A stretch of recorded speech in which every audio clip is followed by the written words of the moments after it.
என்மையோடு மேலான தமிழ் பெருங்குடி மக்களே, உங்கள் அனைவருக்கும் மேலரசம்பட்டு சமூகத்தின் பணிவான வணக்கங்கள். அன்பு உறவுகளே, நம்முடைய சேனலை நீங்கள் பார்ப்பது இதுவே முதல் முறையாக இருந்தால் உடனடியாக சப்ஸ்கிரைப் செய்து கொள்ளுங்கள். இல்லை என்றால் நாம் பதிவேற்றுகின்ற காணொளிகள் தொடர்ந்து உங்களுக்கு வருவதற்கு வாய்ப்பில்லை. தொடர்ந்து நம்முடைய காணொளிகளுக்கு ஒரு லைக் பண்ணுங்க. தொடர்ந்து நம்முடைய காணொளி பற்றின உங்களுடைய மேலான கருத்துக்களை கருத்துரை பகுதியிலே பதிவு செய்வதற்கு தவறாதீர்கள். தொடர்ந்து நம்மோடு இணைந்திருங்கள் அன்பு உறவுகளே. வாருங்கள் இப்பொழுது காணொளிக்குள்ளே செல்லுவோம். நாம் இந்த காணொளியில நேற்று விஜயகாந்துடைய இறப்பு, அந்த இறப்பில் நடந்த சில அருவருக்கத்தக்க விஷயங்கள், அதை பற்றி தான் இந்த காணொளியில் பார்க்க இருக்கிறோம். நடிகர் விஜய் அவர்கள் விஜயகாந்துடைய இறப்பில் கலந்து கொள்வதற்காக வெளிநாட்டில் படப்பிடிப்பில் இருந்த அந்த மனிதர் தன்னுடைய படப்பிடிப்பையே ரத்து பண்ணிட்டு வெளிநாட்டில் இருந்து உடனடியாக விஜயகாந்துடைய இறப்புல கலந்து கொள்ளணும் அப்படின்னு சொல்லிட்டு அவர் சென்னைக்கு வரார். அவர் சென்னைக்கு விஜயகாந்துடைய பூத உடல் வைக்கப்பட்டு இருக்கின்ற அந்த இடத்துல போயிட்டு விஜயகாந்துடைய மனைவி கிட்ட பேசுறாரு. அந்த விஜயகாந்த் உடலை பார்த்து கதகதக்க அழுகிறார் விஜய். அவர் ஒரு உச்ச நடிகர், அதை நம்ம மறந்துடக்கூடாது. ஒரு காலத்தில் விஜய் அவருடைய வெற்றிக்கு காரணமாக இருந்தவர் விஜயகாந்த் என்று சொல்வதில் மாற்று கருத்து இல்லை. அதை யாராலும் மறுக்கவும் முடியாது, அதை யாரும் மறுக்கவும் இல்லை. ஆனால் பிற்காலத்தில் விஜய் அவர்கள் வளர்ந்து விட்டார். அவர் ஒரு உச்ச நடிகராக இன்று தமிழகத்தில் இருக்கிறார். திரைத்துறையை பொறுத்த வரையில் அந்த நடிகர் ஓய்வின்றி திரைப்படங்களில் நடித்துக் கொண்டிருக்கிறார். விஜயகாந்த் அவர்கள் உடல்நிலை சரியில்லாத காலகட்டத்தில் கூட விஜயகாந்த் அவர்களை சந்திப்பதற்கு நேரம் கேட்டதாக சொல்லப்படுகிறது. அந்த நேரத்தில் விஜயகாந்த் அவர்கள் உடல் ரீதியாக பெரிதும் பாதிக்கப்பட்டு இருந்ததால சிலருக்கு சில தொற்றுகள் இருக்கும் பொழுது வெளியே இருந்து ஒருவர் உள்ளே வந்தால் அவருக்கு அந்த தொற்று வருவதற்கு வாய்ப்பு இருக்கிறது. ஒருவேளை வெளியே இருந்து உள்ளே வருகிறவர்களிடம் ஏதோ ஒரு தொற்று இருந்தால் அது இந்த உள்ளே இருக்கின்றவருக்கும் பாதிப்பதற்கு வாய்ப்பு இருக்கிறது. இதுவெல்லாம் நடந்துவிடக் கூடாது என்றே விஜயகாந்துடைய குடும்பத்தை சார்ந்தவர்களே வெளியில் இருந்து யாரையும் உள்ளே பார்ப்பதற்கு கூட அனுமதிக்காமல் இருந்தார்கள் என்பதுதான் உண்மை. அது உண்மையிலேயே வரவேற்கத்தக்கது, பாராட்ட வேண்டிய விஷயம். இல்லை என்றால் விஜயகாந்துக்கு வேறு பிரச்சனை எப்பொழுதோ உருவாகி இருக்கும்.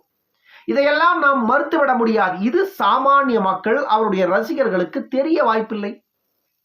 இப்பொழுது வெளிநாட்டுல இருந்து விஜய் இங்க பாக்குறதுக்கு வரார் அப்படின்னா அவருக்கு விஜயகாந்தின் ரசிகர்கள் கொடுத்த மரியாதை என்ன தெரியுமா?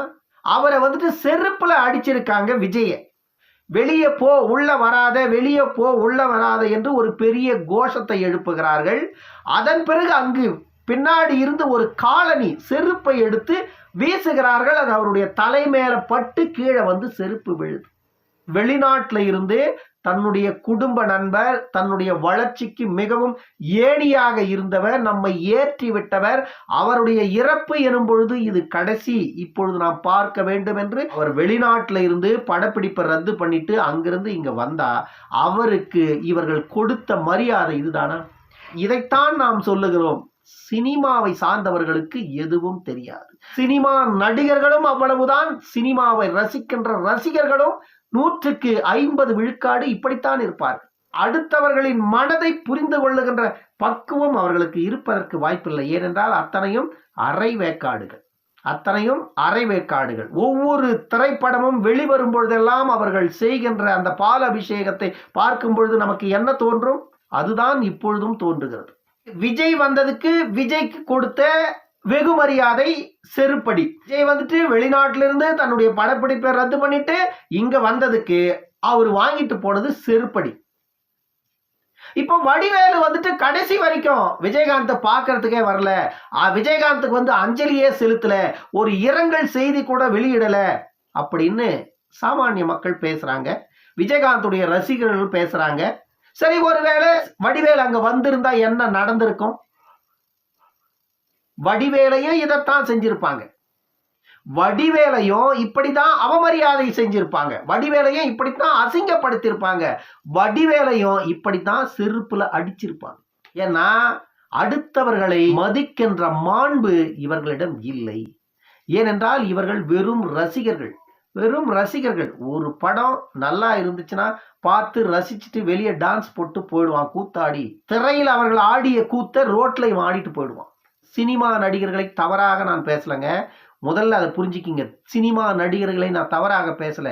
கலை என்பது ரசிப்பதற்கு, கலை என்பது ரசிப்பதற்கு. ஆனால் சினிமா நடிகர்களுக்கு ரசிகர்களாக இருக்கிறார்கள் இல்லையா, இவர்கள் கண்மூடித்தனமாக தன்னுடைய தலைவன், நான் ரசிக்கின்ற என்னுடைய தலைவன் எப்படி நடந்து கொண்டாலும் பரவாயில்ல, ஆனா அவன் என்னுடைய தலைவன் அப்படின்னு சொல்ற அந்த கீழ்மையான மனப்பான்மை. ரஜினிக்கு பின்னாடி கண்மூடித்தனமா இருந்தாங்க இல்லையா ஒரு காலத்துல, இன்னைக்கும் ரஜினிக்கு பின்னாடி இருக்கின்றவர்கள் கண்மூடித்தனமாகத்தான் இருக்கிறார்கள், அதில் மாற்று கருத்து இல்லை. ஆனால் ஒரு காலத்தில் அவர் அரசியலுக்கு வரார் என்று கண்மூடித்தனமாக அவரை பற்றி புகழ்ந்து கொண்டிருந்தார்கள் இல்லையா, அதையெல்லாம் என்னவென்று சொல்லுவது? ஏற்கனவே பல ஆண்டுகளாக அந்நிய குடும்பங்களிடம் நாம் அடிமைப்பட்டு கொண்டிருக்கிறோம் தமிழர்கள் என்று தெரிந்தும் மீண்டும் இன்னொரு மராட்டிய மன்னரை கொண்டு வந்து அவரிடம் அதிகாரத்தை கொடுத்து விட்டு அவர் காலில் போய் நம்ம விழுந்து கிடக்கலாம்னு சொல்லி அவரை அரசியலுக்கு வாங்க வாங்க வாங்கன்னு தவம் இருந்த அந்த ரசிகர்களை நம்ம பார்த்தோம்ல, இவர்களுக்கு என்ன இருந்திருக்கும்? அதுபோன்றுதான் இந்த இறப்பில் வந்தவர்களுக்கு அவருடைய ரசிகர்கள் செய்த அந்த வெகுமரியாதை. நியாயப்பிரகாரம் பார்த்தா விஜய் மேல செருப்பை வீசியவர் யாருன்னு கண்டுபிடித்து வழக்கு தொடுத்து அவரை உள்ள தள்ளணும். அப்பதான் இந்த மாதிரி சம்பவங்கள், இப்படிப்பட்ட அசம்பாவிதங்கள், இப்படிப்பட்ட அவமரியாதைகள் இன்னொரு இடத்துல நடப்பதை தவிர்க்க முடியும். இல்லைன்னா இதுவெல்லாம் தொடரும். இன்னைக்கு இங்க நடந்தது நாளைக்கு இன்னொரு இடத்துல நடக்கும். இன்னைக்கு அங்க செருப்புல அடிச்சான், விஜயவே செருப்புல அடிச்சான், யாரும் கேட்கல, நம்ம பண்ணா என்ன பண்ணிட்டு போறான், நாளைக்கு இன்னொருத்தன் பண்ணுவான். அதே போல அஜித்தும் வெளிநாட்டுல படப்பிடிப்பில் இருக்கிறாரு. விஜயகாந்த் இறந்த விஷயம் அவருக்கு தெரியுது. ஆனா தெரிந்தவுடன் அவர் என்ன பண்றாருன்னா, விஜயகாந்துடைய குடும்பத்தாரிடம் தொலைபேசியில போன் பண்ணி அவர் தன்னுடைய இரங்கலை தெரிவிக்கிறார். ஆனால் வெளியே இருக்கின்ற விஜயகாந்துடைய ரசிகர்களுக்கு அது தெரியாது. விஜயகாந்துடைய ரசிகர்களுக்கு அது தெரியாது. தெரியாமலேயே அஜித் இறப்புக்கும் வரல, ஒரு அஞ்சலி செலுத்தல, எதையுமே செய்யலன்னு சொல்லிட்டு அஜித்தை சமூக வலைதளங்கள்ல ஒரு மாதிரி கேவலப்படுத்தி பேசுறது இதெல்லாம் ஒரு தவறான செயல். பாட்டாளி மக்கள் கட்சியின் தலைவர் டாக்டர் அன்புமணி அவர்கள் விஜயகாந்த் இறந்து விட்டார் என்ற செய்தி கேட்ட உடனேயே உடனுக்குடனே அன்னைக்கே போயிட்டு அங்க அஞ்சலி செலுத்துறார். ஒரு காலகட்டத்தில் பாட்டாளி மக்கள் கட்சிக்கு எதிராகவே அரசியலை நடத்தினார் விஜயகாந்த். ஆனா மருத்துவர் அன்புமணி ராமதாஸ் அவர்கள் என்னுடைய நெருங்கிய நண்பர் விஜயகாந்த் அவர்கள்னு பெருமையா பேசுறார். ஒரு காலகட்டத்தில் அரசியல் கட்சி தொடங்கியதற்கே பாமக தான் காரணம் என்றெல்லாம் பேசப்பட்டது. இதெல்லாம் வரலாறு. ஆனால் ஒருபோதும் பாட்டாளி மக்கள் கட்சி விஜயகாந்த் அவர்களை எதிரியாக நினைத்ததே இல்லை. பாட்டாளி மக்கள் கட்சியை தேமுதிக எதிரி கட்சியாக நினைத்தது. ஆனால் பாட்டாளி மக்கள் கட்சி இன்று வரையில் அவருடைய கொள்கை கோட்பாடுகளில் நிலையாக நின்று கொண்டிருக்கிறார்கள். ஆனால் தேமுதிக தடம் மாறி இன்று இடம் மாறி போய் விழுந்து விட்டது. ஏன் இப்பொழுது நாம் இந்த செய்திகளை எல்லாம் பேச வேண்டிய சூழல் இருக்கிறதுனா, ரசிகர்கள் என்று சொல்லப்படுகிறவர்கள் அனைவருமே அரைகுறைகள். இவர்கள் கண்ணுக்கு எது படுகிறதோ அது மட்டுமே தெரியும். அதன் பின்புலத்தில் நடப்பது எதுவென்று இவர்களுக்கு புரியாது. இன்னைக்கு விஜய அங்க செருப்பெடுத்து ஒருத்தன் அடிச்சிட்டான். ஆனா அந்த செருப்பெடுத்து அடித்த அந்த நபர் மட்டும்தான் நாளைக்கு ஒருவேளை இது வழக்காக பதிவு செய்யப்பட்டா அவனை தான் தூக்கி உள்ள போடுவாங்க. ஆனால் விஜயோட குடும்பமும் விஜயகாந்துடைய குடும்பமும் நட்பாகத்தான் இருக்கும். நாரி போனவன் நீதான், தண்டனையை அனுபவிக்க போறவன் நீதான். இதற்கு காரணம் என்னன்னா, உணர்ச்சி வசப்பட தெரிகின்ற அளவிற்கு சிந்திக்க தெரியல. சிந்தித்து சரியாக செயல்பட்டா நீ அந்த செயலை செஞ்சிருக்க மாட்ட. சிந்திக்க தெரியல, உணர்ச்சி வசப்பட தெரியுது, சுயமா யோசிக்க தெரியல, அடுத்தவன் செய்யறத நீயும் செய்யற. முன்னாடி ஒருத்தன் போனா பின்னாடி நீயும் போற. அவன் போய் பள்ளத்துல துபகட்டின்னு விழுந்தா நீயும் போய் அவன் பின்னாடி விழுந்துடுற. இதுதான் நடக்குது. எவனோ ஒருத்தன் 4 பேர் அங்க கோஷம் போடுவான், அவன் பின்னாடி நின்று இவனும் கோஷம் போடுவானே தவிர அவன் போடுறது சரியா தப்பா, அவன் கத்துறான்றதுனால நம்ம கத்தலாமா, தேவையா இது அப்படின்னு நினைக்கிறது இல்லை. விஜயகாந்தை பொறுத்தவரையில் ஒரு அற்புதமான மனித நேயமிக்க ஒரு மனிதராக தமிழ்நாட்டில் அனைவராலும் போற்றப்படுகிறார். ஏனென்றால் அவருடைய செயல்பாடுகள் கடந்த காலங்களில் அப்படித்தான் இருந்திருக்கிறது. அந்த செயல்பாடுகளில் நன்மையை அனுபவித்த மக்கள் இன்று கண்ணீர் விட்டு கதறுகிறார்கள். அதையெல்லாம் பார்க்கிறோம்.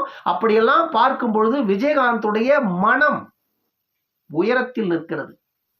அவருடைய ரசிகர்களான நீங்கள் தான் செருப்பை விட வேண்டிய இடத்திற்கு போயிருக்கீங்க. நாளைக்கு விஜயகாந்த் குடும்பமும் விஜய் குடும்பமும் ஒன்னா இருக்கும். இந்த செருப்பை எரிந்தவர் மீது வழக்கு தொடுத்தா அவரு தான் உள்ள கம்பி என்னுவார். இன்னொரு காணொலியில் சந்திக்கும் வரை உங்களிடமிருந்து விடைபெற்றுக் கொள்வது மேலரசம்பட்டு சண்முகம். நன்றி, வணக்கம் அன்பு உறவுகளே.